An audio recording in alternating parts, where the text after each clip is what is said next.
आप लोग सवाल ऐसे पूछते हो जैसे कि संजय सिंह साहब झूठ बोल रहे हैं। ये उनका क्लेम नहीं है, ये हकीकत है। बदकिस्मती से जब कभी ये होता है, बार बार मीडिया के तरफ से, टेलीविजन चैनलों के तरफ से, अखबारों के तरफ से ये बात आती है कि हम क्लेम करते हैं।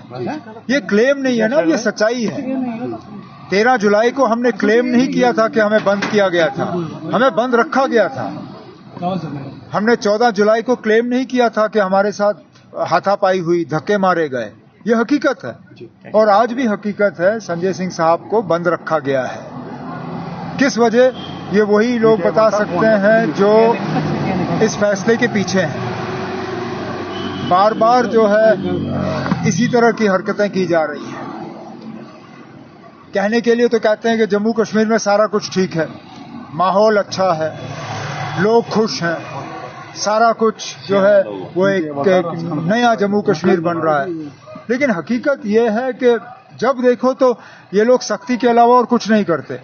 इन्होंने सख्ती हमारे साथ की, इन्होंने गलत कानून इस्तेमाल किया है महराज मलिक को गिरफ्तार करने के लिए।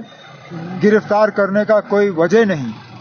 अब चलिए, अगर उनके बिहेवियर में या किसी ऐसे चीज में किसी को शिकायत हो तो असेंबली सेक्रेटेरिएट के साथ उठाइए, स्पीकर साहब से उसके बारे में बात करिए।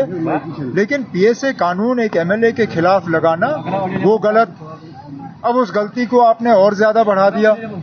एक राज्यसभा के मेंबर को आपने गैर कानूनी तौर बंद रखा है। किस कानून के तहत? क्या आपने उस पर कोई ऑर्डर सर्व किया है? क्या कोई प्रिवेंटिव डिटेंशन का ऑर्डर है? मर्जी आई तो आपने गेस्ट हाउस का गेट बंद कर दिया। ये ठीक बात नहीं है ना।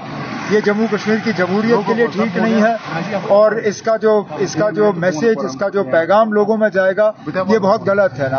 और जो लोग ये कर रहे हैं उनको अपनी हरकतों पे जो है सोचना चाहिए। हुकूमत की साहब, आपने बोला था कि रेलवे मिनिस्टर को मैं रिक्वेस्ट करूंगा, आज वो पूरा हो गया, इसके बोलिए। मैंने आपसे कहा था कि ये काम जारी है। मैं उन लोगों में से नहीं हूं जो बार बार इन चीजों को मीडिया में हाईलाइट करें। चुपचाप तरीके से मैं रेलवे मिनिस्टर साहब के साथ कांटेक्ट में था।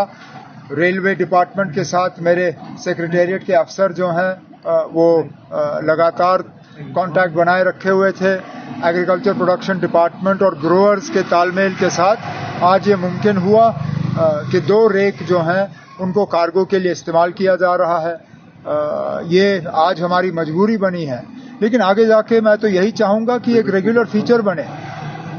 जिन लोगों को बाय रोड अपना सामान भेजना होगा वो बाय रोड भेजें, लेकिन हम तो चाहेंगे कि स्पेशल कार्गो ट्रेन जो हैं वो लगातार यहाँ से चलें, जिनमें रेफ्रिजरेटेड कंटेनर्स हों, जिसमें कि हमारा मेवा जा सके और जो जरूरत की चीजें हमें जम्मू कश्मीर से बाहर जो हमें लाना होगा वो हम ट्रेन के जरिए लाएं।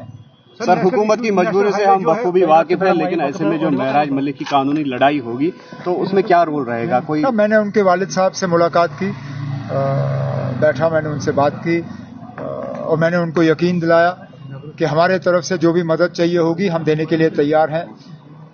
मेरा उनकी पार्टी को ये मशवरा होगा कि देखिए ना, पीएसए कानून इस मुल्क में और कहीं लागू नहीं है। आप अगर बाहर से वकील लाओगे उसको ये कानून समझने में भी वक्त लगेगा।